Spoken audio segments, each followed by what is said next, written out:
Para los dos sexos van a estar comprometidos estreptococos, normalmente alfa hemolíticos, y estafilococos, principalmente coagulasa negativos.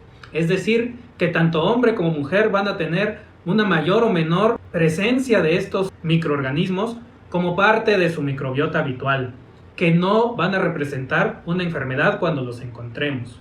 Sin embargo, en el caso de las mujeres, la microbiota es más compleja dada la cercanía con el canal vaginal. Por consiguiente, podemos incluso llegar a detectar en esta situación, en muestras de orina, aún tomadas con chorro medio y con todas las precauciones revisadas en el video propiamente de recolección de muestra de orina, llegar inclusive a detectar Gardnerella, Lactobacillus, Bacillus, Corynebacterium, todos estos los cuales son parte también de la microbiota habitual del área genital de la mujer. Por consiguiente, en la mujer va a tener una flora vaginal más variada.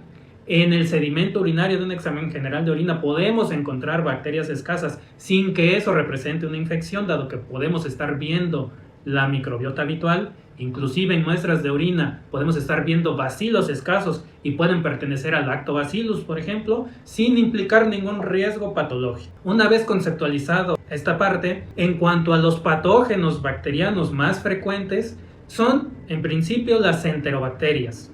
E. coli con una frecuencia que varía desde 70 hasta 90% de las infecciones de vías urinarias, dependiendo de la población que estemos estudiando, niños o adultos, o paciente ambulatorio u hospitalizado, pero en cualquiera de esas poblaciones E. coli sigue siendo la más frecuente.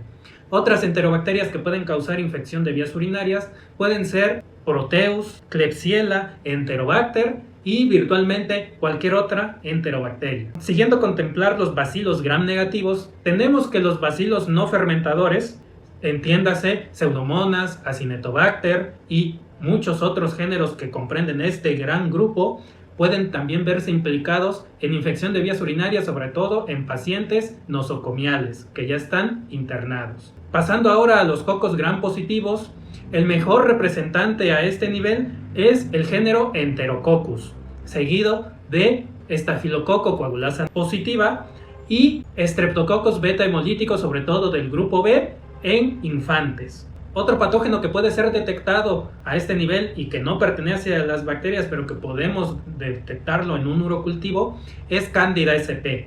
Aunque muchas veces en algunas situaciones, sobre todo en pacientes diabéticos, puede estar presente esta levadura sin estar implicado en un proceso infeccioso, y que la resolución en sus niveles de glucosuria, es decir, la glucosa en orina, se resuelven, se va a eliminar la presencia de este hongo, pero en otras ocasiones sí va a tener un papel importante en la enfermedad. Pues bien, toda esta lista de patógenos las vamos a poder detectar con un urocultivo de rutina. Sin embargo, y lo importante que quiero que se lleven también con este video, es que hay muchos otros agentes patógenos que no van a ser detectables por el urocultivo de rutina. Me estoy refiriendo a uropatógenos como lo son clamidia, Neisseria gonorrea, micoplasma y ureaplasma principalmente, ya que estos agentes, con excepción de Neisseria gonorrea, son incultivables, y en el caso de Neisseria gonorrea, para poder aislarla se necesita un cultivo especial en un medio y condiciones adecuadas, ya que es un microorganismo fastidioso, y cuyo diagnóstico normalmente se prefiere realizarlo con exudado uretral o cérvico vaginal en lugar de un urocultivo.